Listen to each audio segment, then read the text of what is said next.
Welcome everyone to the Flow Show. This is episode number 207, brought to you by Karate Combat. We got the man, the myth, the 5 million plus in cashes at the World Series this summer. Chris Hunichen in the building, known as Big Uni, or now Huni, right? Used to be known that way. His friends call him the old school name, Huni, whatever you want to call him. He's winning, he's crushing. He just threw a massive 4th of July party, and now he's in that. That's a real backdrop. He's in Costa Rica, and he's joining us today. Chris, how are you? I'm doing great. How are you, man? It's good to see you again.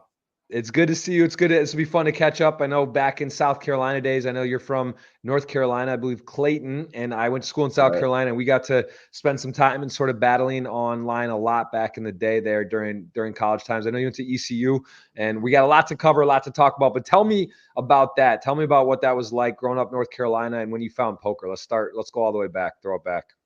Yeah, so I guess I've been playing poker 21 years now, I think. It was between freshman sophomore year, kind of started like a lot of people did, just a little 8-9 man sit and goes with our friends, throwing up $5 each, winner take all, or eventually got to where we were doing $10, paying out 2 spots and stuff. Remember those little tables that fold onto a real table?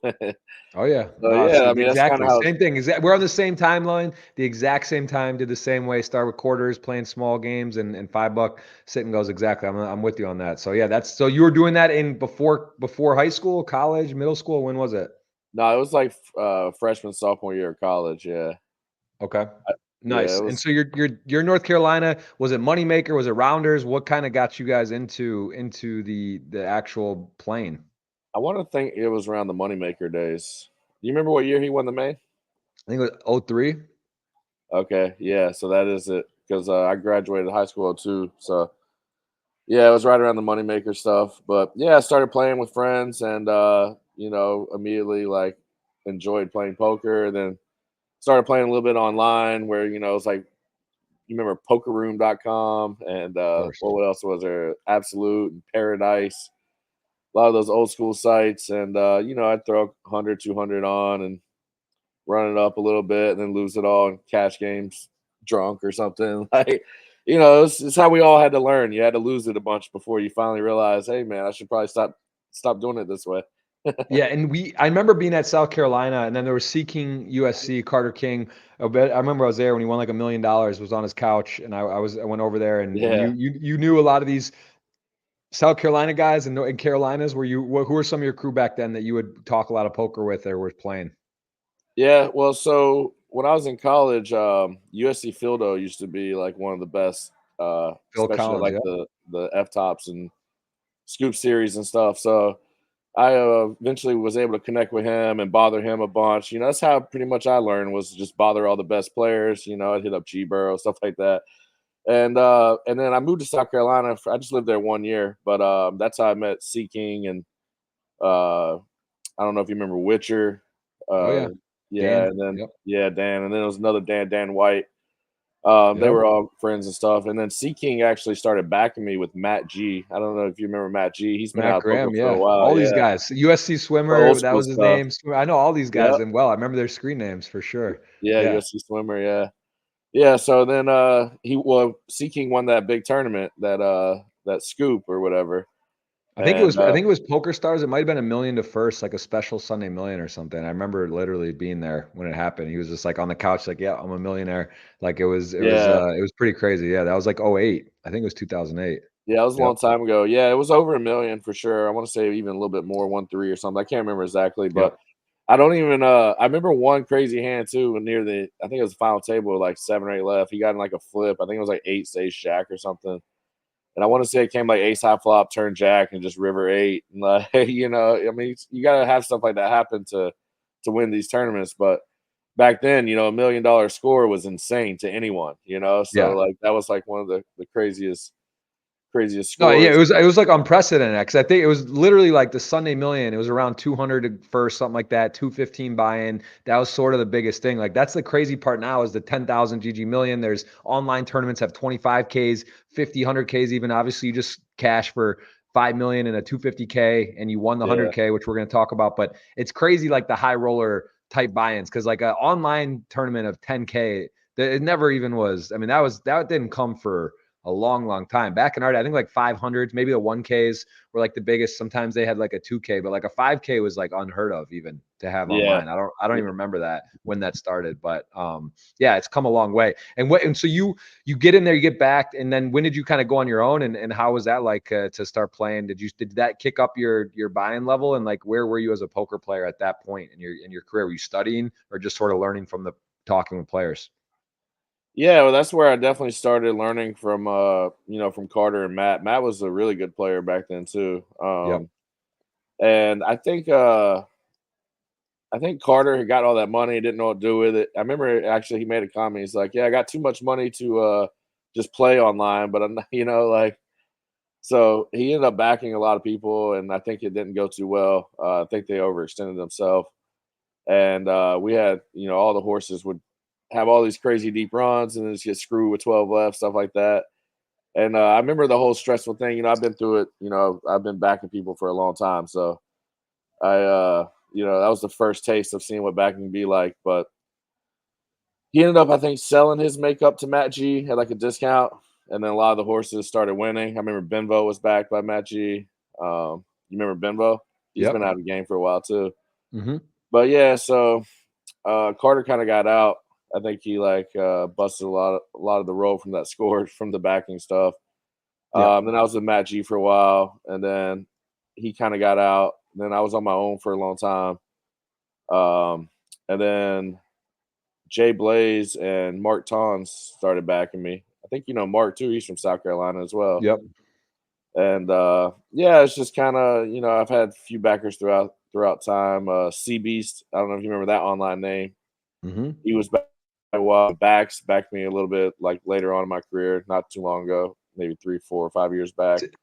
Tell me what you with doing both sides of it, backing and being backed. I mean, give me some of the pros and cons of the because backing it is I think when people sign up for it, and I've done again, it's all relative, right? Like I played 100Ks and huge buy-ins where I'm selling or getting deals, and then I've also back. It's kind of funny, right? That you back people or take action, but then also Right. sell action, and that's kind of the world a lot. I think it's very common, right? Just depends on the stakes and the opportunities and the different games and the risk tolerance. But give me some of the pros and cons, what you enjoy about both.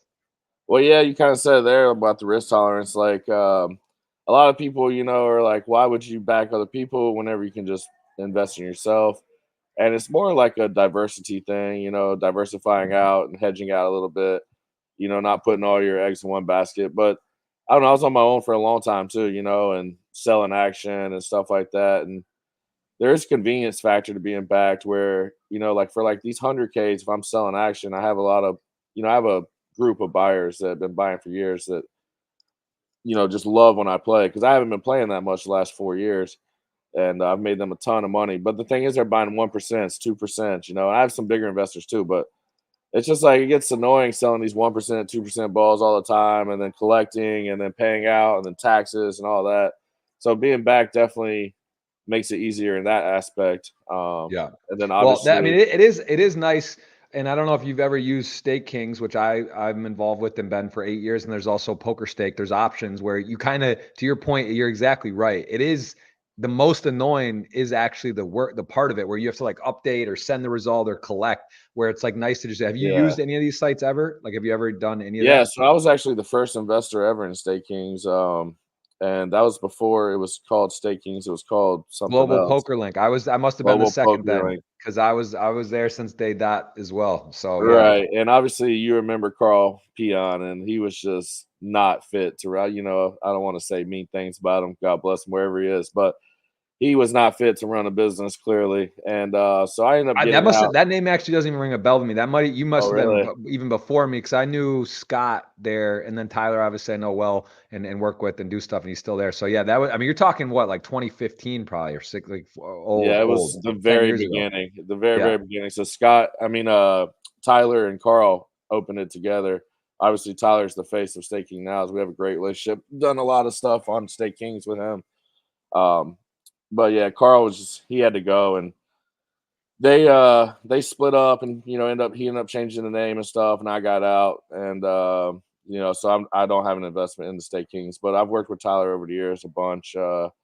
It is nice though, right? options. It's a nice feature, Yeah. even if you're not using it to like sell, like to just from an organizational. If like your buddy's like, I want to buy 2%, you're like, all right, great, like here it is, or get it here and then deal with it. You know what I mean? And you don't have to like. It just takes away a lot of the work. It's definitely super convenient from Yeah, that it's great. standpoint. And they got in Tyler had the vision of the whole streaming stuff with poker before it actually started happening. And I Yep. remember when he was trying to get me into it, I was living here in Costa Rica, actually in the city I'm in now. And he was trying to get me like, hey, you should start streaming, be one of the first ones. People are gonna make a lot of money on it. And at the time I was kind of oblivious, like, I don't want to show people how I play. I think this can hurt me in the long run, people learning, because I don't play like everyone else. And Yeah. I think, there's pros and cons to that too. But one thing I noticed from the streamers is I really don't think it really affects that as much as I thought it would. I mean, this was obviously 10 years ago or whatever. Yep. So it's a long Well, it's time, fun. but It's funny you say that too, because so I got reached out by its then Global Poker Link from Tyler on. They reached out to me on like LinkedIn, but there was two sites. There was another one that was sort of popular being done. I forget, and I tried both, but like the fact I had to like upload what I was playing, record the results, do all this stuff, and then Tyler reached out and then kind of was like, because I had been streaming already, and he was like, look, do you want to, can you help us bring streamers in? And that was kind of like at the same thing, like that was like 2016 probably, so it was like right around when it Somerville had already been there. There's a few other streamers, but it was very early on, and obviously for streaming it's great, right? People that watch, imagine you can break it down. You yeah. play 100K in action in the day, you sell 20 grand, you cap it at $100 a person, and you got all these people watching, sweating your all-ins, your suck outs, your get theirs, your flips, and it's like it's an amazing tool for, I think, more fun than live too, right? Just because you get that like real time sweat and action. It's pretty freaking cool. But yeah, that's so I didn't realize you were in there from that. That's crazy that you were there like literally. Like you're there from like the open. How were you in touch with them that early then? Or you knew the other guy? Is I that how want to you? say I want to say Tyler actually reached out to me. I think I was Yeah. grinding online pretty heavy back then, so I was putting in big volume and was winning, and a lot of people knew my online name and just like enjoyed following me. So I think he originally saw it as an opportunity, to try to get me on as one of the first streamers, and it just turned into investing into the company and stuff. And yeah, like I mean, they've been successful, so I don't know how, as far as like the investors, if they've been paid or what they've been paid, or how. I mean, but to me the platform seems pretty successful, and Yeah, it's good. It's you know also expanded into esports. It's expanded into exactly, some other yeah, leagues and ways of DFS doing stuff. stuff like So that. yeah, it's cool. And tell me about, sorry to interrupt you, but your game back then, because I remember, I played, we battled a lot. I was Kid Who Won. I Yeah, remember you on there, South Carolina, same. I knew kind of these guys. And looking back, like I wish I had done more effort to like dive deep into the game and really try to, but back then there wasn't all these necessarily sites or material, or maybe there was and I wasn't aware at the time. But what were you studying? Were you like working, or how would you actually at this time when you're beating the game at a good level, you're winning buy-ins, and you're definitely printing, like what were you doing? What do you think was solid about about your game in particular, and like why were you able to sort of separate from the average player at that point? well, yeah, there was really not much going on back then as far as coaching and stuff to review. I was playing a lot though, and I was probably playing 70 hours a week. And you actually, I think that's the one of the best ways to study is playing. Obviously, hitting the lab is really good, especially nowadays because there's so much content. But like I said, when I started, I was just trying to connect with the best players, and then just running every time I would watch their tournaments, and when I see hands get showed down, I would message them like asking their logic on this. Me and Phil Collins, we have a great relationship. We've been friends a long time, but I probably was a pain in his ass the first year or two that he met me, because Yeah. I was just blowing him up with shit. You're like, hey man, like what's going on here? What's going on here? So I was pretty much just learning by asking players that were much better than me, like what their mindset on spots were and stuff like that. Because back then it wasn't like you could just go to a website and learn. Yeah. And tell me about today though. Let's just kind of like, before we're going to cover everything in between. Today, you just win the 100K, first bracelet, emotional one, so many close calls. You then come right out the 250K, get third, I believe, over 5 million in this little stretch. Are you what type of work do you do today? Are you in Solverland? Are you, there's the Bring Kenny school of thought where he's saying he's just street poker and doesn't, do work, Helmuth, white magic type stuff. Are you in the middle, or do you have a set? Do you review PO solver stuff? Like, what are you doing today? And do players have to be doing intense work to be at the highest level now? I mean, I think it depends on where your skill level is already. If I've been playing a long time, so I've seen so many spots. I think it helps me a little bit not have to go so hard. Like I haven't really played that much poker the last 4 years. Last summer was the first full summer in like half a decade I was going to put in. Then my dad died halfway through the series. I ended up playing the rest of the series. Once I got back from all that.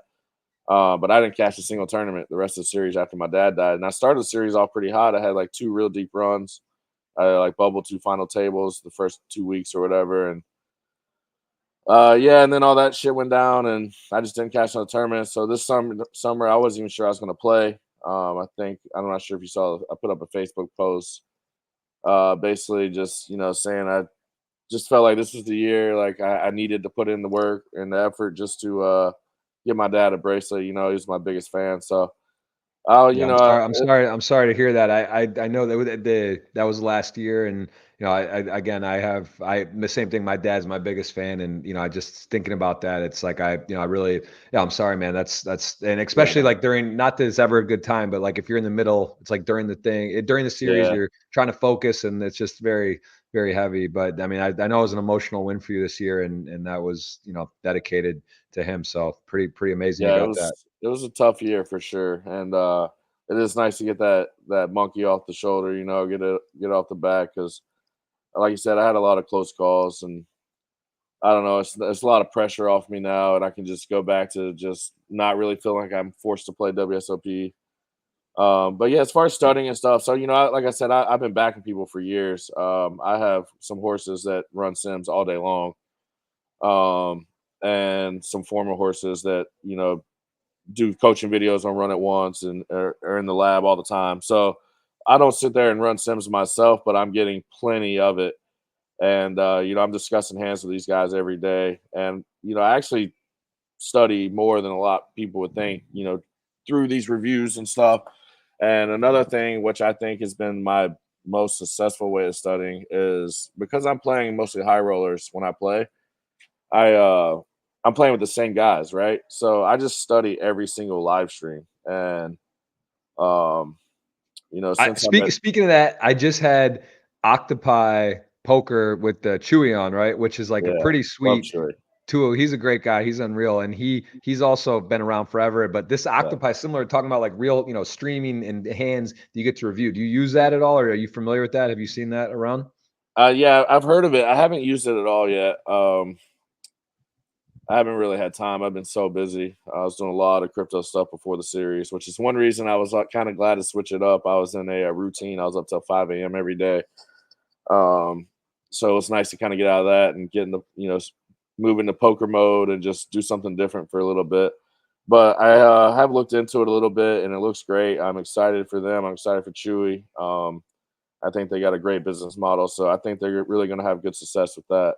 Yeah, but to kind of add on to that about looking at these streams, and you said it's very different than playing a $200 or $500 tournament with thousands of players on GG or whatever site, right? It's different when you're playing 100K, 250, 25Ks, and you said it. The pool is it's a different type of studying and understanding because you can really start to lock in on a few people and start to understand what they're doing and how they think of the game. So that's got to help a lot if you're able to watch the streams, and then everyone has access to it, but not everyone's going to take the notes or go through it. Or like you said, you have a stable, you have Exactly. people helping that can help take notes because it's a lot, right? You got 2 kids, you're not sitting there watching poker all day long, but if you got a process, you're willing to do the work, and people are helping get you the information, and you know how to use it. That's powerful. So it looks like that's been proofs in the pudding. It's paying off. I mean, give me a type Yeah. of look at reads for that. Like are you looking at I don't want to use, obviously don't tell me on a specific player, but are you getting like, are there small blind, big blind play? They're trying to look at do they respect the money bubble, final table bubble? What type of things are you looking at when you're studying these high buy and small fields and making notes?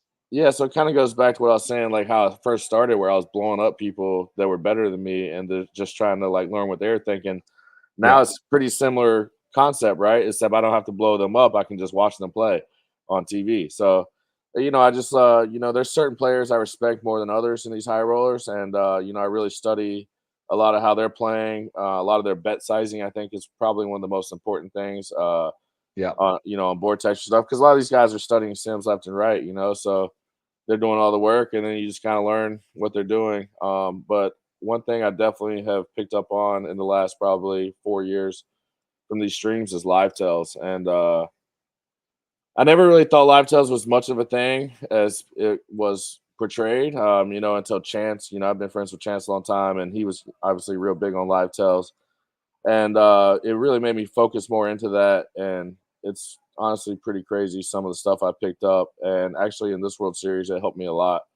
I don't want to call anyone out because he's an exceptional player. Was one of the best online players ever in history and stuff. So, but it definitely helped me in a few spots this summer, and I think live tells are super important. And if people really want to take it to the next level, I think that's something that should be focused on.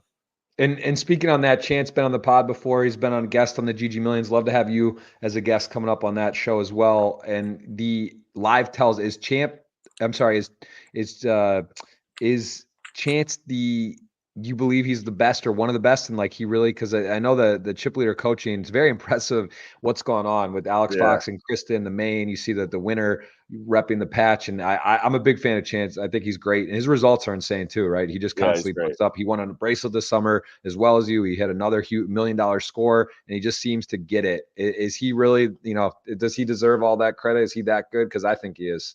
Yeah, I mean, no doubt. I don't think there's anyone that's more in tune with live tells than Chance. I mean, I think that's pretty much shown itself too. And Give me a live tell, not on this player or what. Like, give me like type of stuff. Are we talking that? Is it how they put the chips in? Is it the timing? Like, what all kinds of things are? Because I mean, obviously he has a course, and there's a lot of talk on this, and we've all played poker and know, But like, is it? You know what I mean? Like, it's not the corny certain stuff about like because at the highest level, the guys aren't really giving away much, or they're not like right. talking and saying shit. So, what type of things can you sort of look at? What are a few things you're focusing on Yeah, without I giving don't your like to secret go into sauce? this too much because this is where it gets a little tricky. But a Yeah. lot of it is like kind of the difference in their postures when they're strong and when they're weak. Different movements where they're holding their. I don't want to go too much in detail because these are things I put a lot of work in to learn. So, but Okay. basically, their posture is a lot to do with it, and like how they're. Whenever you're in a big hand, a lot of people are staring in one spot. Like Chewy, I can't get a tell on him to save my life. Like this guy just does the same thing 100% of the time, right? And I think that's what you should be doing if you really want to balance it out. But it's hard to do that, right? It's hard to just sit there and stare at the same spot at the table every single time you play a hand. You raise pre-flop, like Chewy's just in the same mode as he is, you know, on a Yeah. triple barrel bluff or 2x pot all in. So Yeah. but a lot of it is definitely the posture in the big pots and the big bets and like how, you know, they're Yeah, basically and holding that's their, interesting, their and heads and probably stuff. is again tailored more towards the you got the Vogel sayings that are locked in their hoodie and like robotic of sorts, and then you got guys like amateurs that I'm sure that's where you can really like take note and bring that in, right? Because it's like someone's not even thinking about that's the last thing they're thinking about. They're trying to get the hand opening charts down and understand like basic stuff. So yeah, I'm sure there's a lot to be exploited at different levels, and of course the more professional players are probably a little giving off less, but that's just, Yeah, it's yeah. But way you said more. you're surprised. You'd be surprised. There are probably some great online players that, Yeah. they disregard this too. So very, very interesting. So tell me about your early on days. You're playing mostly online. I see 2008 World Series. It's almost like our identical. Like I see you have one cash there. I think that was my first year, 08 or 09. I had one cash, the World Series. I went out there, was playing a few things. You were still playing primarily online. When did you shift into becoming a live sort of crusher? And what was there a turning point? Was it Black Friday? What happened where you started playing more live? So that 2008 cash, shout out to Billy Dunn. I haven't talked to him in a long time, but hopefully this gets back to him. And so I was in college. Uh, ECU baseball has always had a really strong program. We had all our friends would go to all the games. We were out what's called the jungle. It's like in the the outfield of the baseball field during the games where we'd play beer pong and we would drink and everything, and then all like the older school boosters, they all set up big tents and had like crazy barbecues set up, tailgating and stuff. And from the beginning, they all took us in, me and my friends, and made them feel like part of them. And they did it right. Back then, we're freshmen in college, so everyone's poor and just getting by, and $5 kegs is how we we would drink and stuff. And yeah, they took us in, treated us like champs, man, like fed us, and one guy, Billy, walked up. He goes, "Man, I've seen you've been doing pretty good online." He goes, "You ever play the World Series?" And I was like, "Nah." But it's kind of a dream of mine to eventually get out there and start playing those. And he was like, "Hey, I want to send you out there. I'm going to fly you out and put you in a tournament and see how you do, and then you can just we'll split the money up or whatever." And I was like, "Sweet, that sounds real cool." So I flew out to Vegas. I played that one tournament. I ended up playing a second one, but I played that one tournament. I went deep, but what was it, like 30 something? Yeah, 31st. Yep. 31st. So that was the first World Series tournament I ever played. And something I remember about that tournament too was the antes were massive. Like, I feel like if you just like raise 2.2, because everybody, people back then were 3-4xing and stuff, right?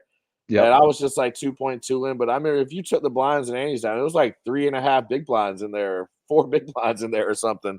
So I don't know Yep. what the structures were like back then, but the antes were massive.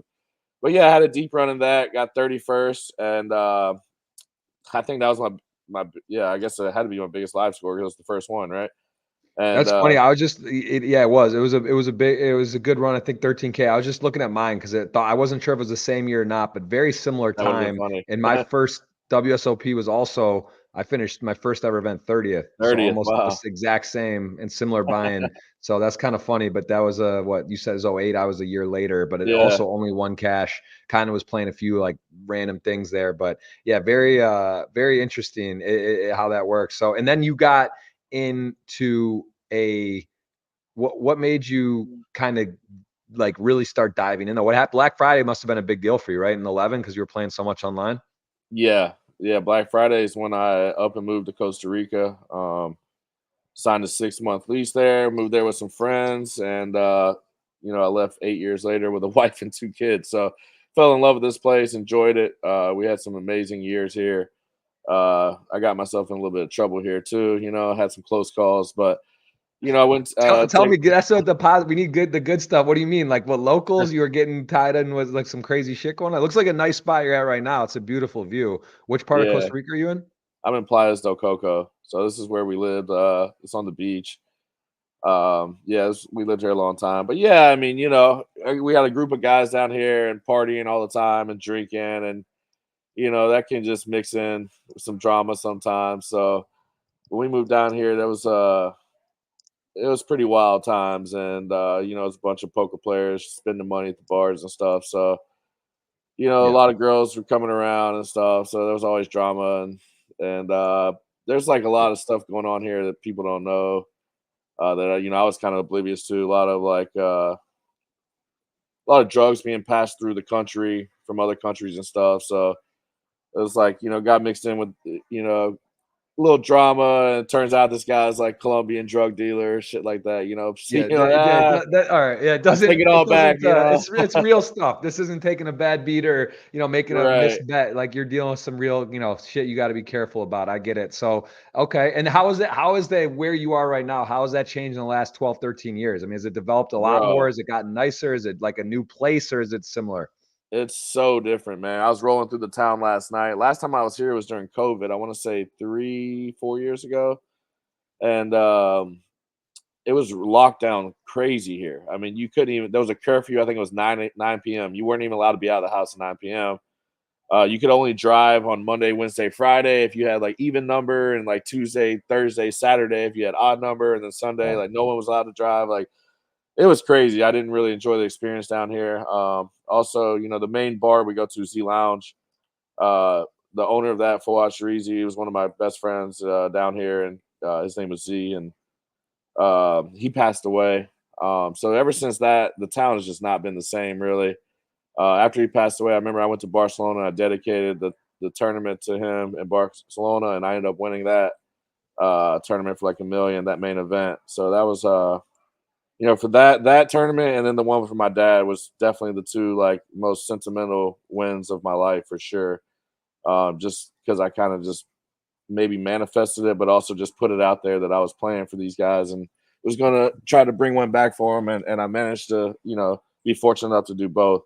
But going through the town yesterday, it is crazy different, man. There's so many different restaurants. A lot of stuff, been put up. But that's kind of like when I go to my hometown where I grew up in Clayton, man. I go back to Clayton, and when I was growing up, that was a small town, and, Yeah. it was just like suburb of Raleigh. Most people in North Carolina hadn't even heard of it. Now Raleigh's so overpopulated that everyone's just moving to Clayton. That's kind of like the new Garner, which was, next to Raleigh. And I don't know, Yes. it's just kind of the development of the world, everywhere you Yeah. go, it's just being put up everywhere. But there used to be a lot of young people here, like in the 20s and stuff, come down here to work. And one thing I noticed yesterday, it's mostly older people. And my buddy, my old business partner from OTC Trade, he's actually here right now too. And I was talking to him yesterday, and he was saying the same thing. He's like, it's a lot more older crowd now than it used to be. He goes, but that's, it's really good for investment opportunities, but not as good for partying like it used to be, so. For sure. And in how big is the population roughly there? Is it like the place you're in? Probably Is it like 4,000. I mean, maybe it's a little bigger now. When we Oh, lived here, it was it's like it's 4,000. tiny. It was That's tiny. tiny. Oh, Yeah. wow. Okay. Well, yeah, it looks like a beautiful, beautiful spot. And you spend a lot of time in Vegas then? Is that where you basically split now? Yeah, I live in Vegas now, so I've spent most of my time there. Yeah, I have 2 kids. They're real active in sports. My oldest kid's playing on like a nationally ranked football program. Actually, the Apex Predators 7U team was just on ESPN a couple nights ago. They lost Really? in the national championship game in flag football, but they had some highlights, and they were showing it all on ESPN. I think they were even showing the games on ESPN, so that's pretty cool because that's his program that he's in for tackle football. He's 11, and then my Wow. youngest kid, he's playing baseball and soccer, basketball. He did some flag football, so he's in all the sports. But he's doing one-on-one training with guy Justin Jones, who played for UNLV baseball, and he was their assistant coach last year. So baseball's kind of where he's focusing most of his energy on. He's working hard. He's 7 years old, and he definitely outworks, I'd say, 98% of 7-year-olds that are playing baseball. So That's awesome. That's one of my very close friends who I know Hook. His son is super yeah, super talented at baseball now, and same thing. He says he's like the hardest working kid, and that's got to be that's fun because as a parent, my son's 5. He's just starting to get like really into soccer, like where he likes it. He wants to go. I have a 1-year-old, but like as someone who played sports in college, like I want them to be into it. for But you sure, don't want to be man. the dad that's like pushing them and telling them you got to do drills and do all this stuff. If they love it and they want to do it, then it's like that's fun. They're playing at a high level and they enjoy it, Right, and you can watch. And as a sport fan yourself, right, it's enjoyable to go watch them compete. There's nothing better than that. So that's awesome. Good. That's very cool to hear. And the other question I had about the World Series was you hadn't got a bracelet, and I'm kind of going through. You're mentioning this time it's second. You got this second place in 17. Was that your best finish? Had you had other seconds then, or was that your first? Their closest before. I think that was the first one. Yeah, I got second in that 5K 6 max, and I actually had chopped though, so I think I ended up getting like 450. I think it was or something. Right. Yeah, I don't know So who I don't know this name. This guy's unknown. How did he play? Was he yeah, he was tough? good. He was this Russian kid, and actually he it looks like he hasn't played a lot since. That was half his earnings, but he Yeah. played really well, and he had a lot of those Russian players that everyone knows on the rail. Which is what's good for me because when he wanted to chop at first, I'm like, "There's no way I can chop, buddy. Like, I don't know you, and the World Series won't facilitate these trades, these chops, which to me is ridiculous. I mean, this has got to change. It's 2024. Let's get to the real times here. Yeah. People are gonna want to chop. So let's be safe. I know that one year they chopped the deep stack like 6 ways or something, 7 ways, and the guy went and signed for first and then just bounced and took all the money. I don't know if you heard Wow. about that. Yeah, I didn't hear about took that, all but the that I money. mean, yeah, that type of stuff That is was at the Rio. wow. Okay. Yeah. Yeah, that's great. It's funny too. You took second in a 5K. That was my best finish. Second in a 5K WSOP. It So we sounds got like kind you're of gonna win nearing. 5 million next year. Yeah. We'll see if I'm still playing that much next year. But yeah, that would be nice. So you got second in that, but you get the good score and you're hitting some big scores. And then I see this is similar. I mean, different proportion, but this kind of nice little heater here where you kind of go from what this is basically 20 at the end of 2017, August, November, and December. What was this one of your biggest heaters right here at the time? Because this is pretty good, big scores. First, fourth, you get third to 100.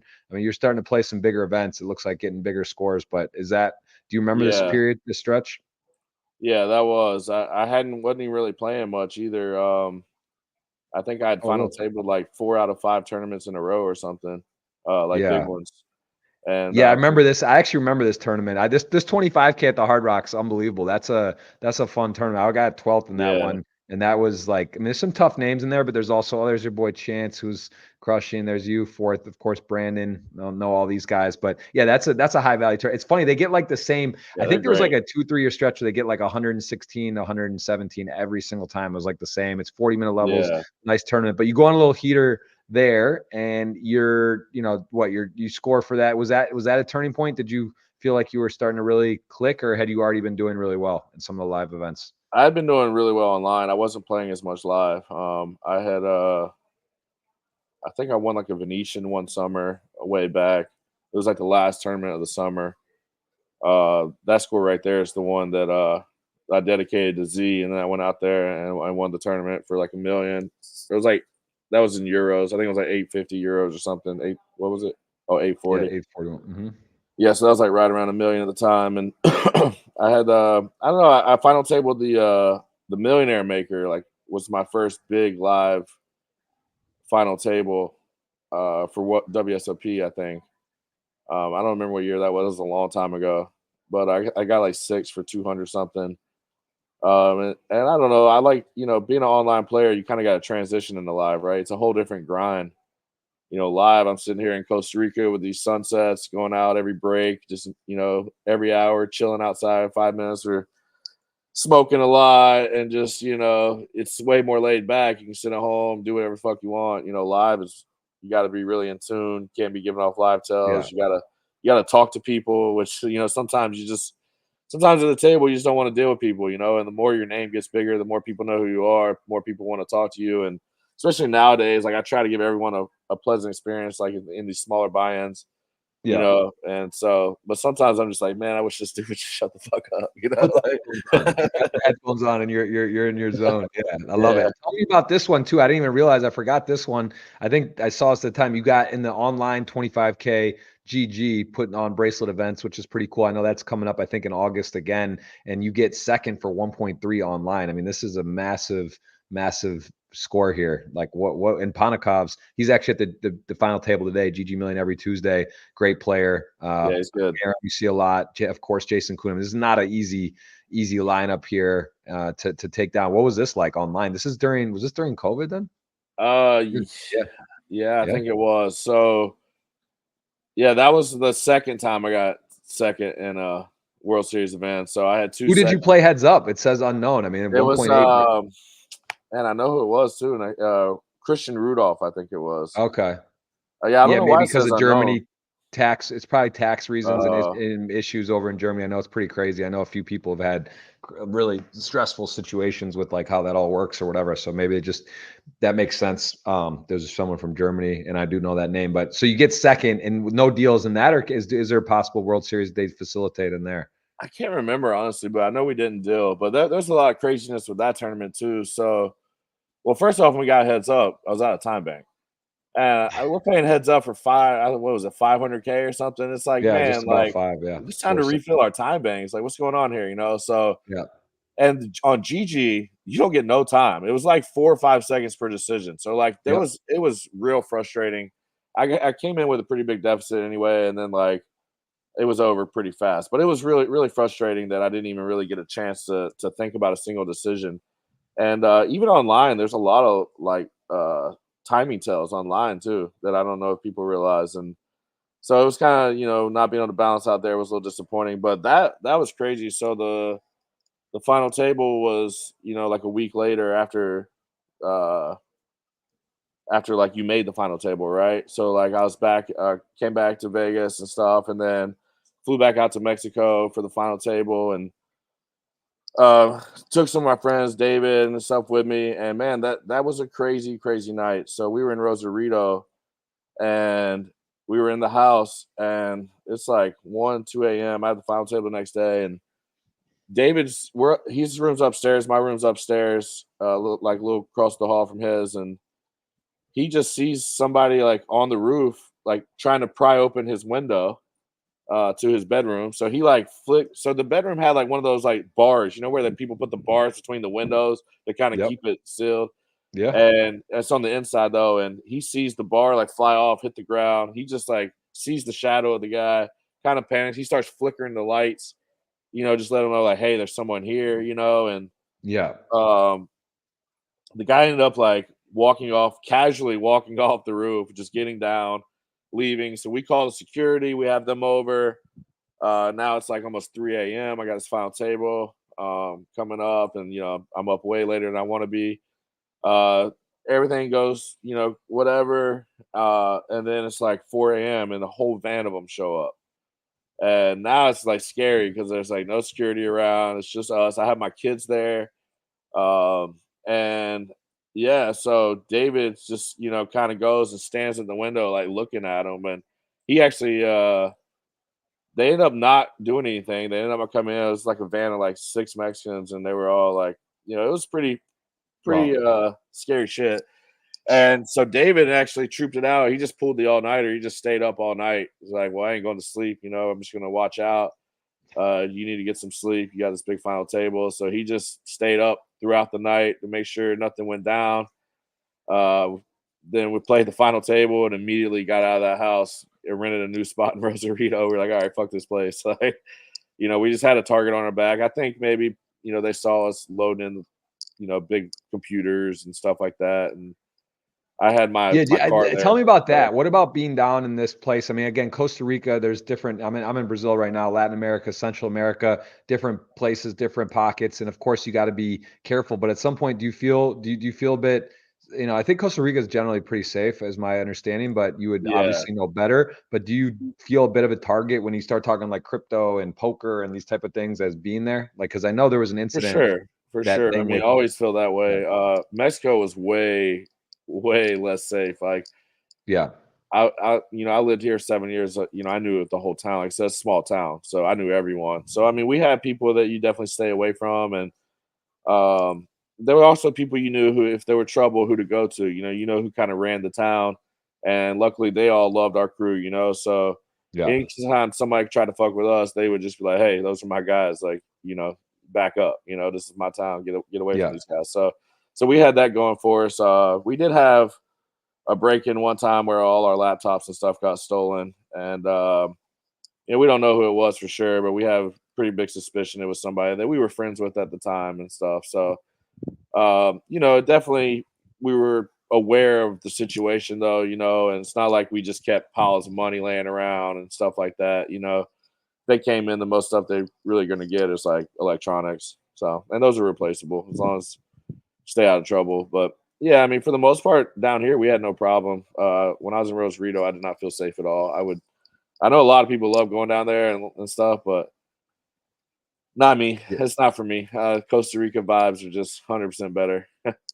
Yeah, no, I've heard that a lot. And then we've got a 2022, the 250K, you get third for 1.9 million. What was this like? I mean, Foxen again, chip leader coaching, great tough He player, shit Brandon on me Steven. three-handed so hard. Oh, that sucked. I mean, that's a tough final five. I mean, as you can expect. I mean, the whole final table, Final very, table, yeah. yeah, Everybody. very talented. Brandon Steven, I love the guy too. He's I don't think he has a bracelet either. Probably a couple close calls, but another big score puts it up there. What's it like playing a 250K? We'll talk about the one from this year again, getting another massive score. But what, you seem comfortable at this range? Is it, do you get nervous at all? Like at playing, this is your biggest buy-in, I assume. The only thing bigger really is the one drop of the five. Is this the Yeah, 250s? so 250 is my biggest buy-ins, and it's crazy. I was talking about this year. It's like, I used to get a little bit of nerves going in to start the day, and then it goes away pretty quick. But this year, not once did I feel nervous at any point. Like I don't.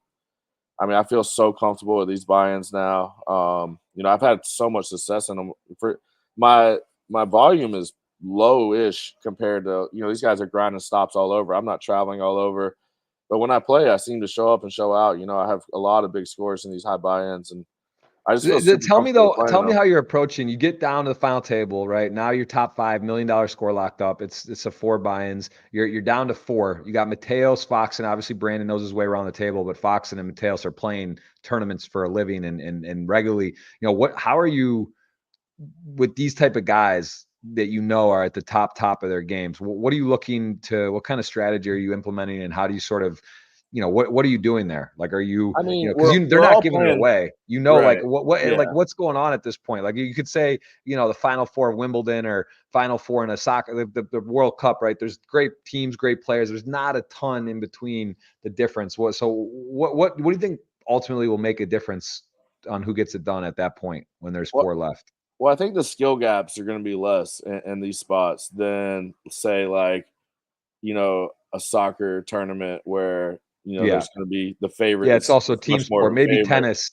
Tennis is a little more one-on-one type of analogy, but Yeah. yeah.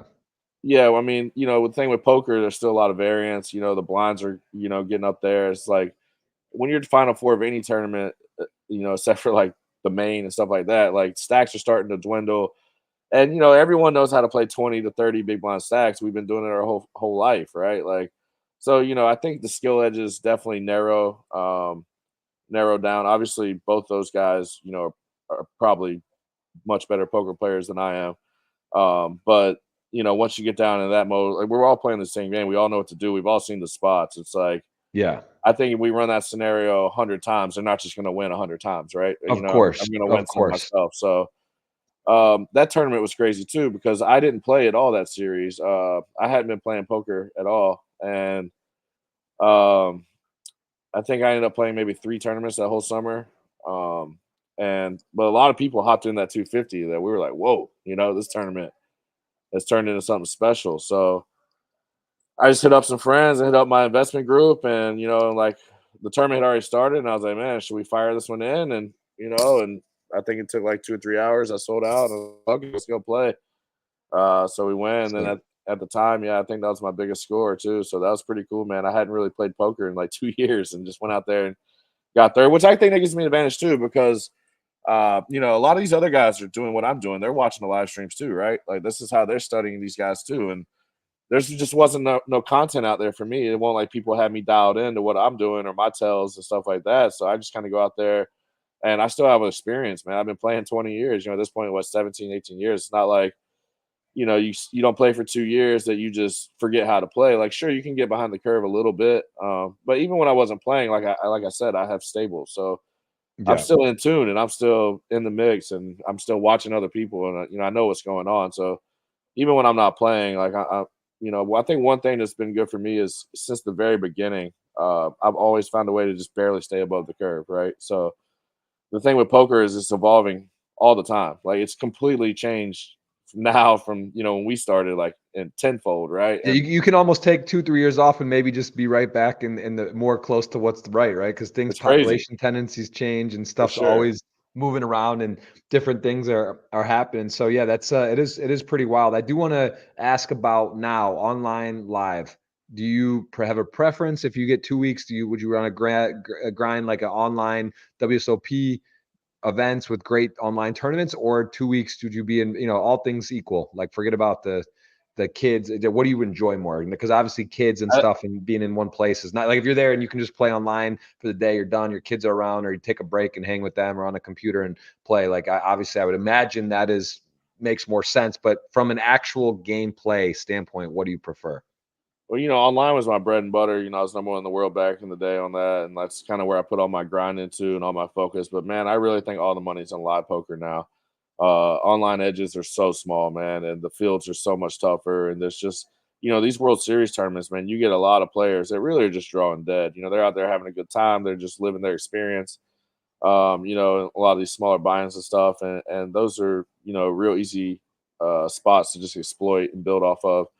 I think in general, I have some friends that don't play much live that are, like asking me for advice, and I just keep telling them, man, get out of Costa, go play live. Like this is where all the money is now, man. And it's a slower grind for sure. You know, online you're playing so many tournaments, but there's also a lot of less variance when you're playing that way. And the swings aren't as crazy. I mean, I remember playing online. You'd have to final table a tournament or two just to break even. Like if you didn't final table at least one or two tournaments in that day, you pretty much weren't going to win. And then Yeah. you're counting on the top threes to really make money. So online, obviously, there's still money to be made, but I think the edges are so much smaller online than live.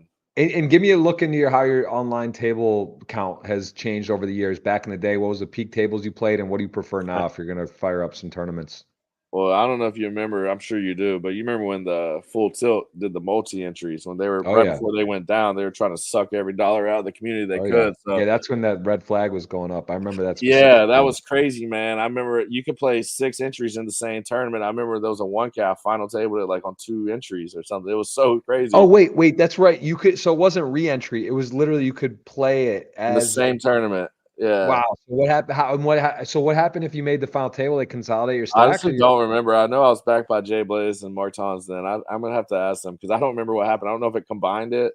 Like I That's don't think it'll I let you. completely forgot about that. I remember exactly that, but some reason I was thinking that was just re-entries, but no, that was already No, it happening, was right? Re-entries, multi-entry. Yes. multi-entry. And it was Fuck. every tournament was 6 entries. So I was like 40, 45 tabling back then. I had the quad pro monitor set up, so I had 4 monitors and Yep. it was just tables galore. And then maybe the bottom right monitor would be for my social chats and my Facebook and just, all that bullshit. And I mean, Wow. I'm pretty sure on Facebook I have some pictures of like it's just full screens, and Mhm.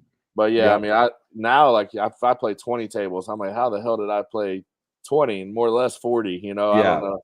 Yeah, it's a But lot. these But days do you think I you try give to up a keep it lot of 6 to focus? 8. Like, is it like if you're playing 25Ks online or some bigger stuff online, are you gonna play like 4, 6, or you still fire a lot when you play?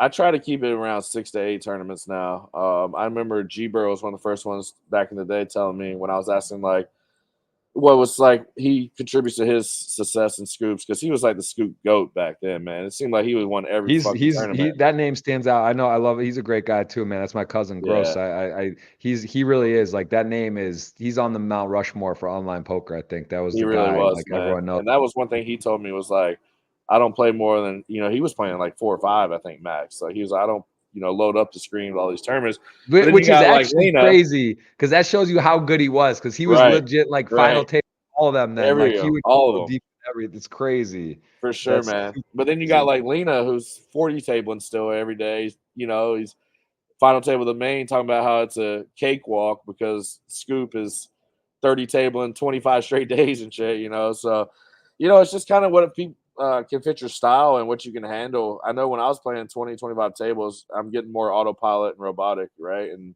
Yep, of not really course, which is taking, natural. Like, I do think it yeah, takes a special person even to be able to play well or win, let alone like, yeah, of for course, sure. blind on blind or timing of stuff. Like, there's no way you're like catching timing as you mentioned tells and like you're gonna pass button opens maybe that you would normally take just Yeah, to not stuff like that. But yeah, it's interesting. I don't think there's many people that can play more than 10, 12 tables well at a time. It takes a special mind and sort of ability. I I think know one of the, myself. I That's my biggest regret. I streamed yeah, on Twitch for whatever, call it 5 years a lot. And it's just hard. I'd be like, oh, it's like, yeah, today I'm only going to play 4, especially when you got to talk to the audience and stay in tune with them. But then, like Jason Somerville, he played one table, right? And that he yeah, did it. He talked just to the one audience. table. He just was real focused. But it's hard when there's like a $200, 500K guaranteed. It's like all of a sudden you throw them up, and then yeah, you just 12 tabling again. And it's on Twitch, it's chaotic. You mentioned about streaming and maybe about giving away or not, but like if you're really there are a few people that do it, but it's tricky, man, because you can't really keep up with the chat, also keep up with all your tables, and you're sort of Right. like not doing a great because I would say the chat takes like 4 tables of focus, maybe like if you really break it down what that's worth, especially if you got a lot of people asking questions, or else you're just going to piss people Yeah. off. You're not Yeah, for answering sure. I mean, how that's gonna you're take like a lot operating of the your best. attention. It's just I wish I had done that differently. I think I would have set it at like 6 absolute max ever in Yeah. 4, and it's I'm just not built for the a I lot think of one of the worst parts about when I was like 20, 30, 40 tabling was when you'd get in a hand and you're looking at the pot because tables are flashing back and forth everywhere. Right? You click over, you're like on the turn in this like massive pot, and you just don't know how you got there, right? Like, you're like, what was the action on this hand? And like, Yeah. there's a spot where I'd make a call in the river or something, and then like I'd go back and look at the hand. It was like 5 ways to the flop. I'm like, Yep. fuck. If I thought it was a heads up pot, I made like a looser call. If I knew it was Yep. 5 ways, he's c betting into 5 people.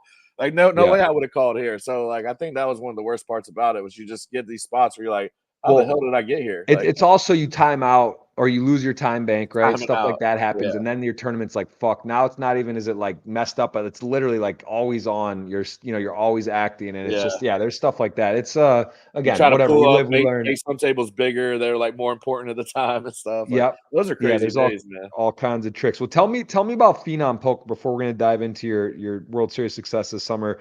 What is going on with that? Because my man Brian Rass is wearing. I see Joseph Chung, other people, and I know it reminds me. And what I was trying to get clarification on was there you are, top row with the boys there, Sergio Ado, of course, Ari, Eric, and these guys. Some great players here. But what's going on with this? Is this similar to Virtue with crypto, and you can like not keep your money online? That's sort of my understanding, but. Yeah, but it's different. So the site is basically going to be owned by the players, right? So it's the token model is set up to where like the rate back and everything is paid in the token, which is going to be on the Polygon network. And you basically deposit it with stable coins. And then it's like you said, the site never holds the funds. So you deposit to play as you play. Once you're done playing, it just by smart contract sends your money back to your wallet, right? Your coins back to your wallet. And then 50% of the site revenue from the rake goes to the token. So as if the site's successful and the site builds a big player base and they're making money, then the value of the token goes up. So when you get your rate back, you can hold your tokens or you can sell them back to the treasury. And then yeah, I mean it's I really like the token model. It's different too as far as like coin poker and virtue and them, how you can just have that poker listed on these centralized exchanges and stuff, which can you just kill the market, right? People Yep. start trading a token. Like what do you really want to trade a token for a poker site for? So they got it where it's set up where you can only, you know, sell it back to the treasury on the platform itself. That way, there's not just side markets trading a token when people aren't even using the site and stuff. So I mean, it has a lot of potential. I helped build the agent system as well. So definitely, if there's any agents out there with 50 to 100 players under them that want to get signed up, build a really good program out for anyone that signs up before we launch. We're probably launching like a month, maybe two, depending on how some of this stuff goes.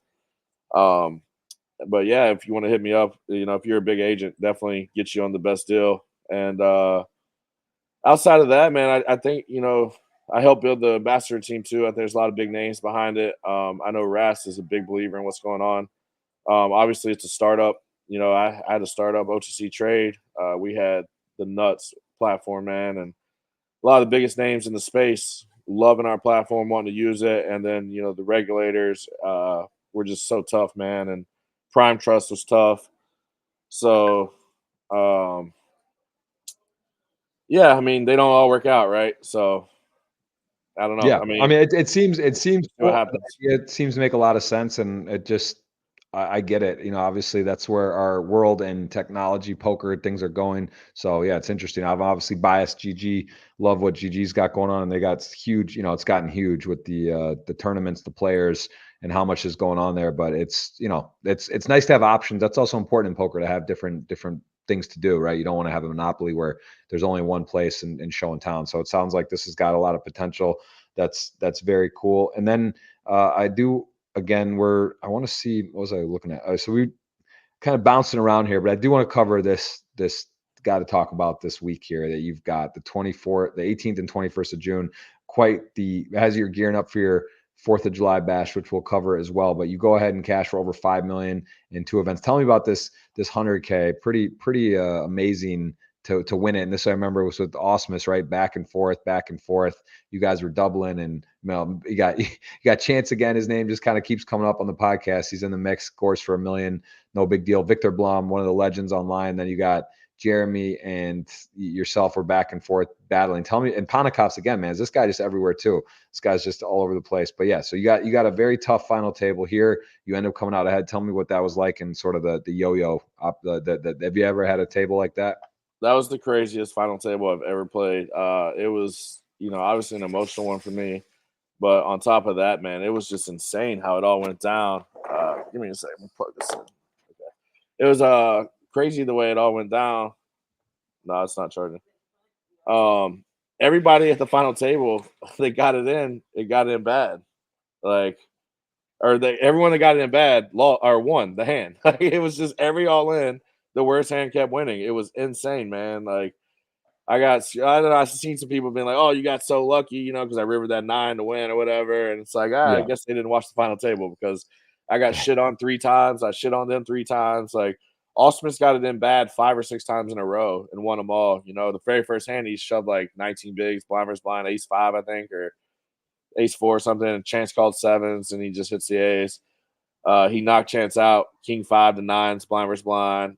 He reshoved. There was a real weird hand where Isildur misclicked on the cutoff, and he like 3.5x'd it, and he wasn't trying to. It was pretty obviously misclicked. So I called the button ace jack. I think we were 5-handed, and Osmus just squeezes 30 bigs out of the blinds. And ace jack, especially at the final table, ICM is pretty much always a fold here. But there was that dynamic where everyone at the table knew he misclicked. Now there's a lot of extra money in the pot, and it's just like, man, it was a weird spot, and I ended up calling ace jack off. He had queen jack suited, and he turned it straight. That was for 60% of the chips in play. Yeah. So, It's chips were flying, and at the end of the day, at the shakeout, you ended up on top and got it done. And a lot. I just remember seeing some of it too. It was just back and forth, and at the end, you get it. What was it like though to actually get that? Describe the feeling, because it is 15 years. You said it's like summer camp. The dealers, the staff, the people, the players. You're there. You got a rail. What was that actually like to hoist that bracelet, that ECU jersey on? You got that. That's like a perma smile there, like you said. It's a nice one to get. Tell me the feeling then and now. I mean, it was incredible, man. Like, that rail was epic. I think I had pretty much everyone on the Poker Go staff. No, it's not working. Sorry, man. My charger's about to die. Can we pause this for a sec? Yeah. I need to get my No, it's not working. And I had like 80% battery when I started this. This thing must have drained it pretty hard. But let me try to get my my Mac charging. I'll be right back. All right. Sorry about that. Sorry. You're fine. No, I'll edit it out. I hope to. See if we can get it over in time.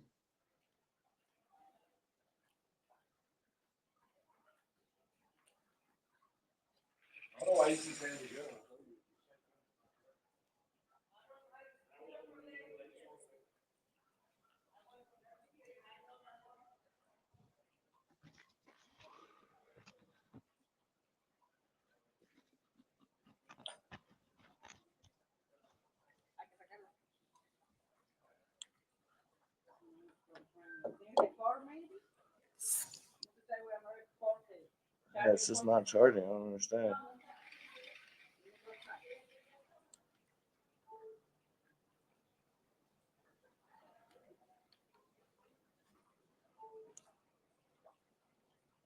Fuck, bro. My charger ain't working. That ain't good.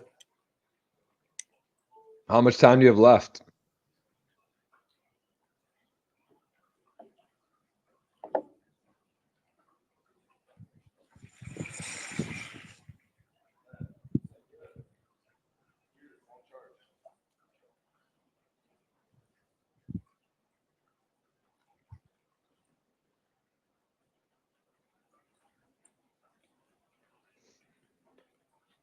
I don't know what's going on, but I can't get my computer to charge now. How much time do you have left on your? How much do you think we have? Because we're getting close. I can kind of rep.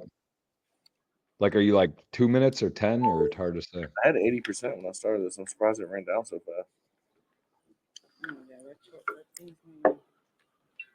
I don't know the computer stuff fast. My TV just this one, babe.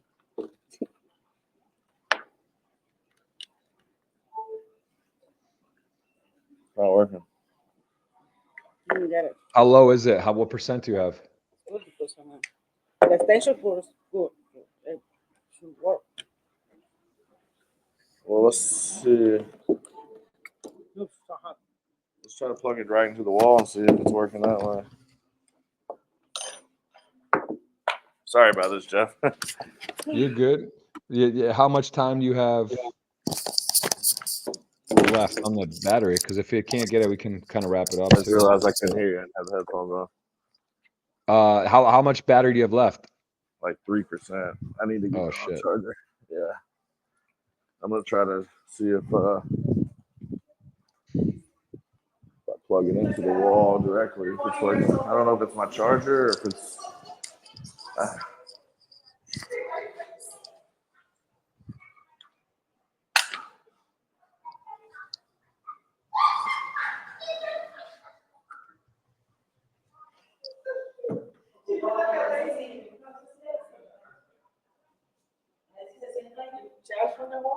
I think it's working now.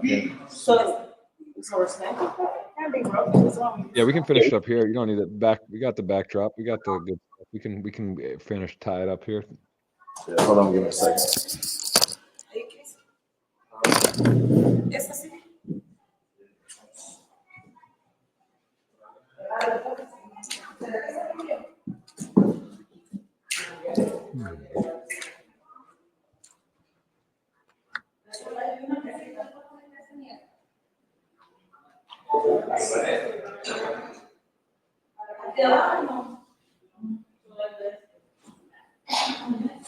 All right, I think we're back in business. All right, let me go back out there. Okay.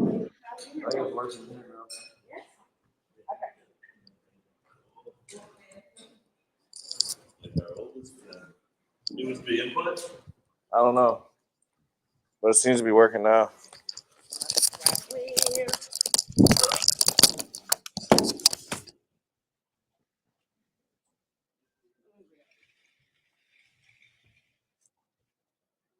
You got it?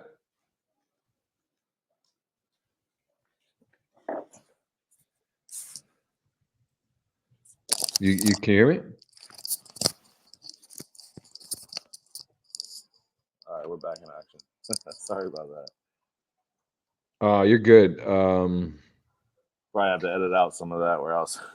Yeah, no, I already made a note. It's all good. It's like 4 minute. Let it out. I forget where we were saying exactly. We were talking about the win, the 100K, and then yeah, we'll go into the thing. That's fine. I'll. Oh yeah.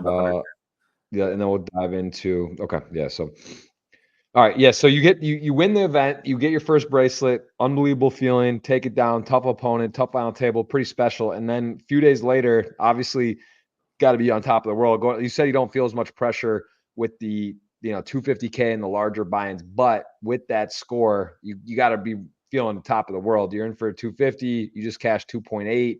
Now you take the pressure off a bit, and then you get three-handed and you got third. You were at the final table playing for 5.4. Santos, who was shortest, I remember. I watched this. My boy Hook was there. He had a crazy bust out with the four aces, or what was it? Came out 10s to 4 deuces, the deuce on the river. That was a wild. That was gross. Wild run, but people were doubling, and Santos was the shortest, I believe, with 6 or 7 left. Taylor's hand was insane. The runner with the top set. That was maybe one of the sicker hands. Your boy Osmus there again. Makita world class. Sean Winter, Mateo. So Ivy, just Jonathan Jaffe, actually a guest today on GG Million. Just absolutely crazy lineup here, and you get to third again. What were you thinking at this point, and how did this one kind of play out, the final table overall? Yeah, so that 100K win was crazy. Going back to that with the rail was insane. A lot of Poker Go people were saying that was the sickest rail they ever seen. The energy from that rail was outrageous. Obviously, the emotions, just for the whole situation with my dad and stuff for that tournament was so crazy. So like winning that 100K, man, was awesome. It was one of the best moments ever in my career. But man, it was exhausting. And like after the win, we all went to my house and, just kind of hopped in the pool, had some drinks, was chilling. I didn't want to do nothing crazy because the 250 was the very next day. So I was like, we're going to go, we'll celebrate, big time later, but, I got to stay on the grind, stay focused here with this 250. So I showed up the next day at 250, man, I was mentally out of it. I was checked out. And like, I take pride in no matter what I'm going through in life, I usually show up at the table, right? And I usually block everything out. But I was exhausted, man. I was mentally exhausted, and I think I played pretty bad the first day of the 250K. Actually, I only bagged like half a stack, half a starting stack. After day one, I show up to day two, and I really didn't play that good either. The first few hours of day two, and I was fortunate enough to win some hands and stuff, just kind of keep me afloat. Then we had a break, and I did a couple of interviews and stuff, and I think that's when it really hit me. It's like, all right, man, it's like we still got a chance here. Let's step it up. Let's play better. Let's like get back in the zone. And I really felt like I'd like found myself again and was able to go in there and play like good poker. And then of course, like any tournament, you kind of got to run good. But man, I was like mostly card dead for that whole day. It was just kind of staying afloat, just grinding, man. And then the final table bubble, I was able to pick a couple good spots. Reshoving on Santos and stuff, where I had like definitely hands we didn't want calls with. And then we got to I think it was the final table, or it might have been the final table bubble. There was a real sick hand where Makita opened, and I flatted nines, and like it's a spot where I could definitely 3-bet call a lot. Looking back, I obviously regret not doing that. He had ace king suited. I would have won a big flip, but it came like 9-8-4 maybe flop. And Santos just let out from the big blind. I raised pretty big to where if he called, he had about 80% pot bet left. And he ended up calling. In terms of jack, he just open jammed.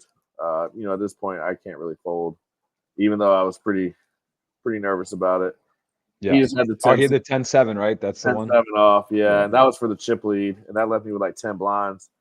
So it kind of felt like it was all unraveling then, and I was, able to keep the mindset, stay in the game, and just kind of grind it back up. Kind of had a lucky hand where it cut off shoved, I think, like 5 bigs. I had like 8 bigs with ace 10 on the button and put it in, and Taylor tanked from the big blind for a little while. It was like, all right, let's just gamble, and called like ace 3 suited or something. I think the other guy had like ace 8. So it was a good spot. Don't always hold those, but I think we had like a 10 high flop or something. And yeah, that really got me back in the game. And then from there, it was just grinding, man. I was able to get some good spots, cooler some people, and then three-handed. Yeah, it looked like Ben was going to run away with it. I woke up because after Hook Bust, I went to bed, and then I like couldn't believe Santos won. I met him a few times.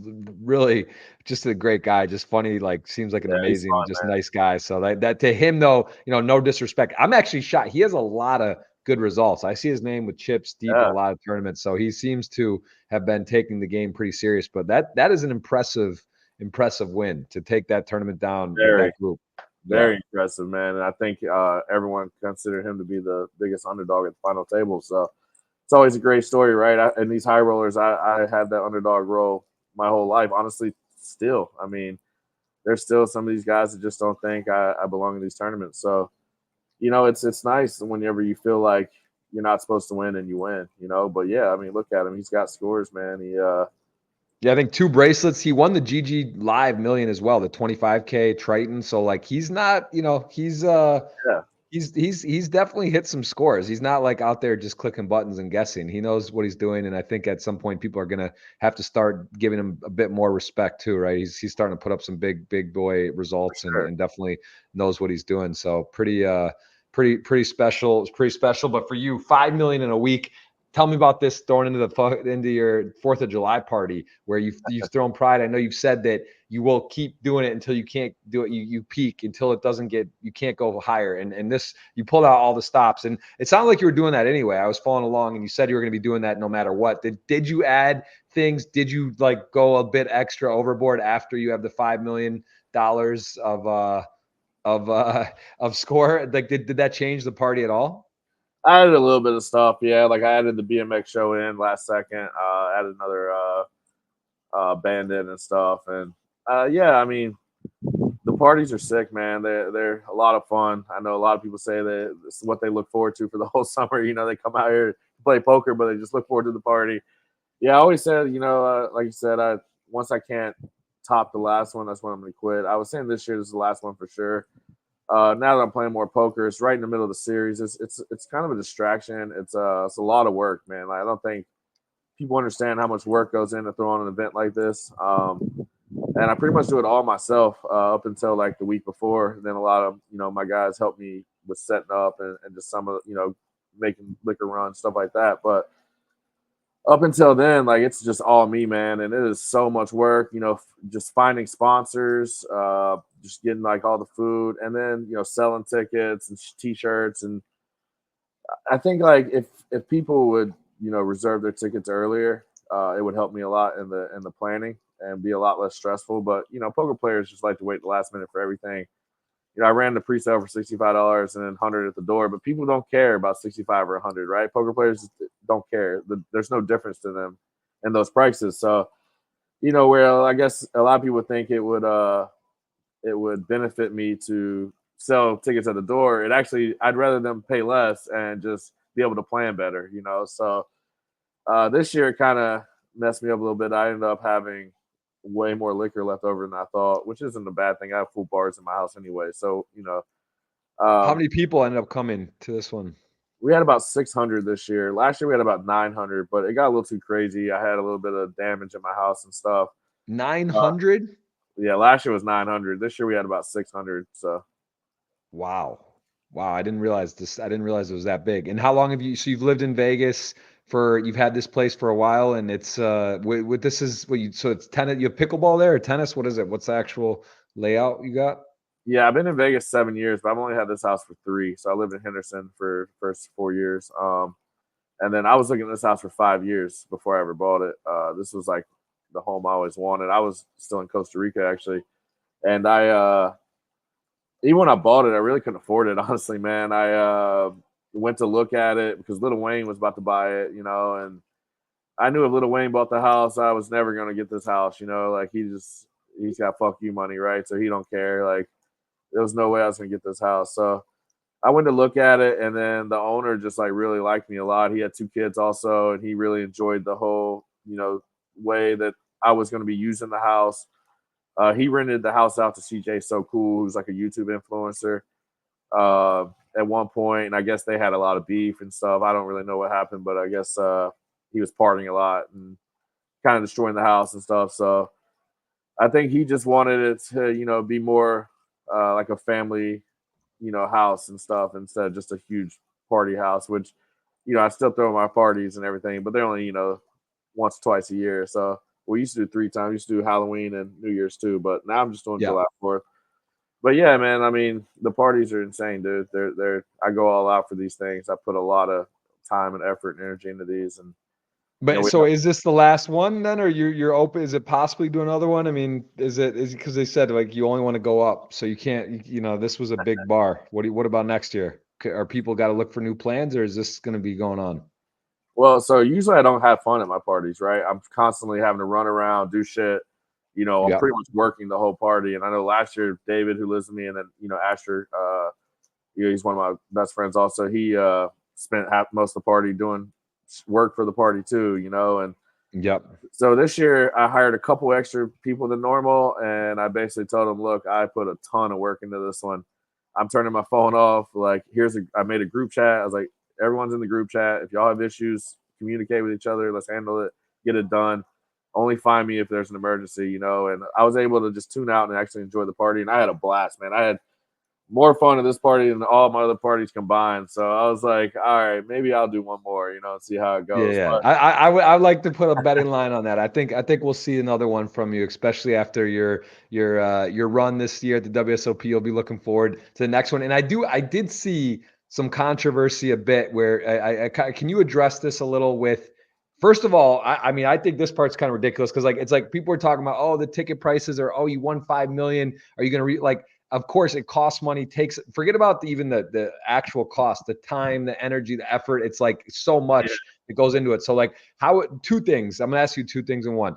With that, people saying that, you said it would help to do it earlier and just make it less stressful and more fun, and even, that would change things. But also I know Doug Polk, again, I saw you guys got into something. We don't need to go into super details, but you and him were sparring back and forth and about similar type of thing with money and this and that. And what do you say to people? Like, what would be your overall message when you're getting people kind of come in and don't have maybe all the facts or the details? And what would be your sort of overall addressing of that, and explain on that? Yeah, I mean, all the people that are hating are people that, one, are usually irrelevant, and two, just never been to the party. Like, people are like, "Oh, I'm paying money to go to a house party." Like, this ain't a house party, man. This is damn near a festival, you know? I mean, I have stage, I have 3 bands, I have a magician, I have a BMX show, I have food vendors, I have top shelf. Yeah. That's another thing. All the alcohol's top shelf. You're not coming here getting aristocrat vodka and shit, you know? You're getting Taka. It's not Taka vodka from college, yeah, putting in the cooler, mixing up the fruit punch with the nah. $3 vodka. No, So I get it. Yeah, it's yeah, top shelf.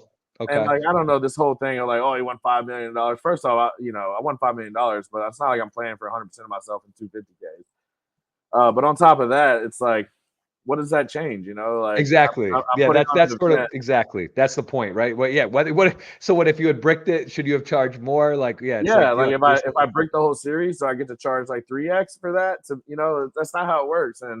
And if you ask anyone that goes to my parties, they'll tell you in a heartbeat that is insane value. Like, even at $100, like, you're getting unlimited food, unlimited alcohol, unlimited music, and the pools. I mean, I have 3 pools and 4 jacuzzis on my property, 4 spas on my property. Like, it's a lot going on, man, and people love it. And then the fireworks show, 40-minute fireworks show. Like, this stuff isn't cheap. So I don't know, this whole, I mean, like I said, the people that are hating are just usually, like, honestly, they're just Doug Polk's like followers. Like, he's real good at manipulating his guys, and all his followers are people that really aren't tuned into the poker community, right? So they don't really know how a lot of this shit works. So, like, I tune a lot of that out.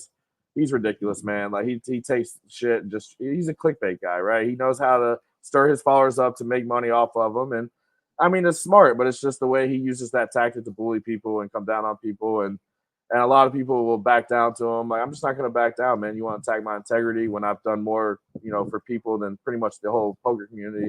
There's less than a handful of people that's done more for people than me. So, Yeah. it's like, Yeah, I will say thing. I saw the Doug kind of like you and him back and forth. I don't remember there ever being a beef, but I know, again, like I said, my stance with Doug is, I think he actually does he has a big following. He does a lot for poker in general. I do, obviously, historically, there's been some times where he engages on stuff that kind of comes at someone, and again, like that, get tactic, even like him and Negreanu, right?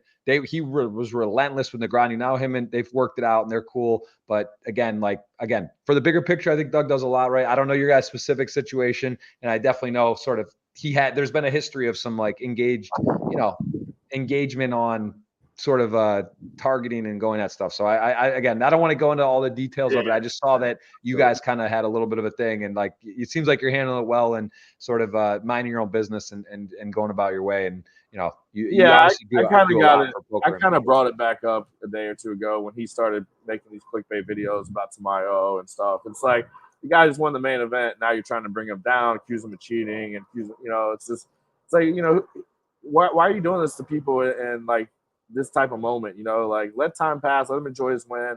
For me, like when he came at me, it was literally like when my dad died. It was like a week later, and my sister started this GoFundMe to help out for repairs around the house and stuff. And it's like, it raised $6,000, $3,000 was from my poker community and who were all my friends and shit. It's like, he makes it out like I'm like promoted to the whole world and just like grifting money out of people and like scamming people. It's like, he knows that $3,000 is no amount of money, like, to make something relevant, but he's going to make a lot of money off these clicks.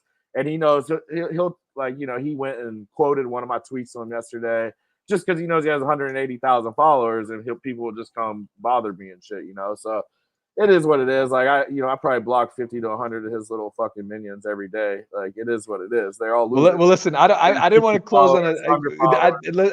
I haven't heard much controversy in your name. I've known you, as I said, from South Carolina. Exactly. Back in the day, we're talking like 18, 17 years. You've been in the game. You've been crushing. You're on fire. You're the #1 all-time from North Carolina. I think double Raymer. He's got about 8.2 or 8.4. You have 16 million in earnings. Your Hendon Mob, very impressive. Been a storied poker career. And again, I haven't caught up with you in a while, but known you forever. And I always like following along. I know you've been great online. You're crushing live. You're a family man. You got 2 kids. And I with the closing question kind of note is, how has having kids and a family, how has that impacted your poker career lately. How has that been? What adjustments have you had to make? And has it maybe in some ways helped you, or does it take away a lot of the time you have available to play? It definitely takes away the time, but it's definitely helped me play just when I want to play, right? Like I'm not, back in the day we were playing because we had to, and we were grinding. And I think people underestimate how tough that grind can be too, because when you're playing 70 hours a week, you get burned out, but then you just don't stop and you keep going. When you're grinding, when you're burnt out, you just can't win, man. It's so hard. It's impossible. So nowadays, I'm doing a lot of more different stuff, and poker isn't like my sole focus. And so now when I'm playing, I'm enjoying playing, and I want to play, and I'm not playing because I have to. And I think that's a key component of it. And just real quick, going back to the Doug stuff, like you said, you've never heard anything bad about my name and stuff. Like my integrity is at the very top of the game. So like the fact that he questions my integrity over something so minuscule and then attacks me like right after my dad's dying and stuff, that's what makes this so scummy to me.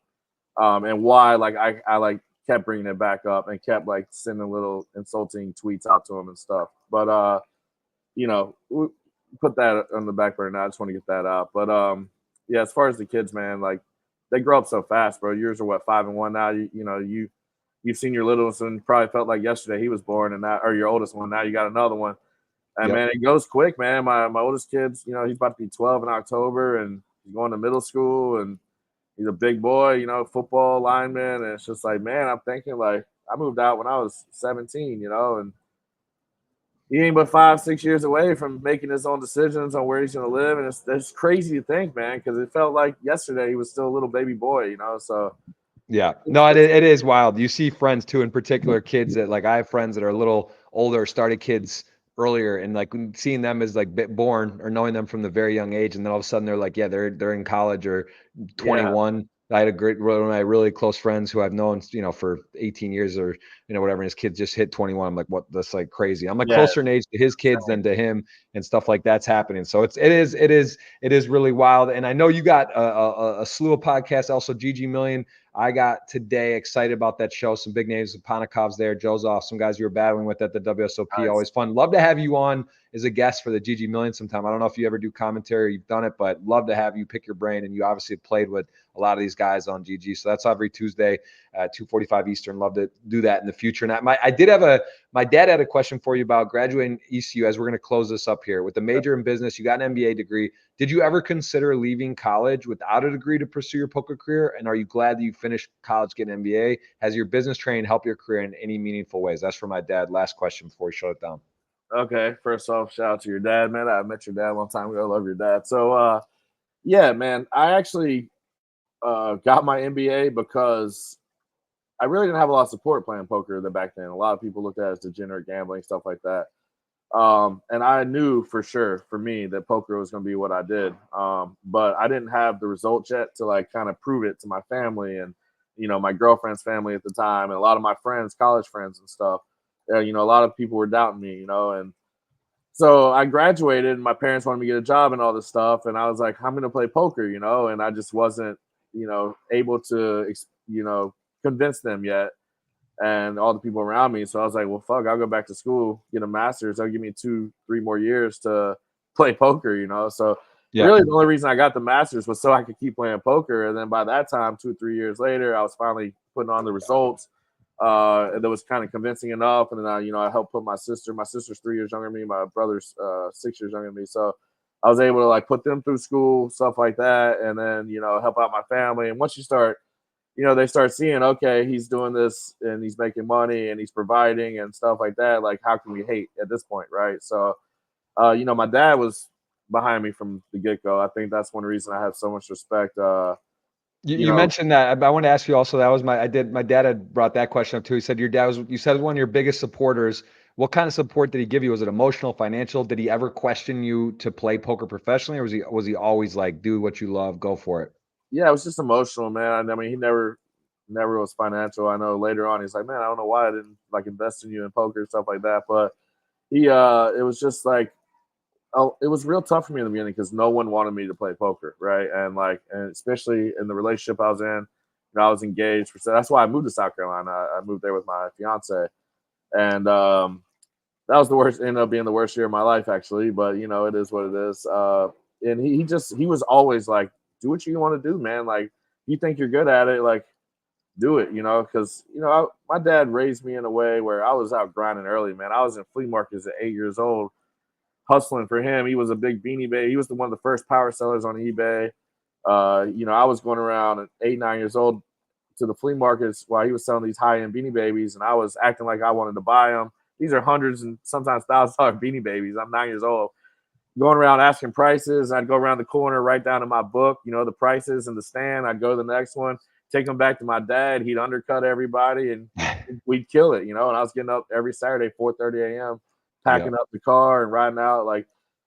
So, I mean, my dad had me in an early age, like, understanding business as it was. He owned a hair salon and tan salon with my mom growing up. And so I was just around it, man. And I loved it, too. I would skip school on inventory days just to play hooky just so I could watch my dad do the inventory. Like, looking back, I'm like, yeah, how boring is that, But there's just something about it. I loved it, man. I loved seeing the process. And for sure. Definitely, I never used my master's as far as getting a job. But, man, I've used it.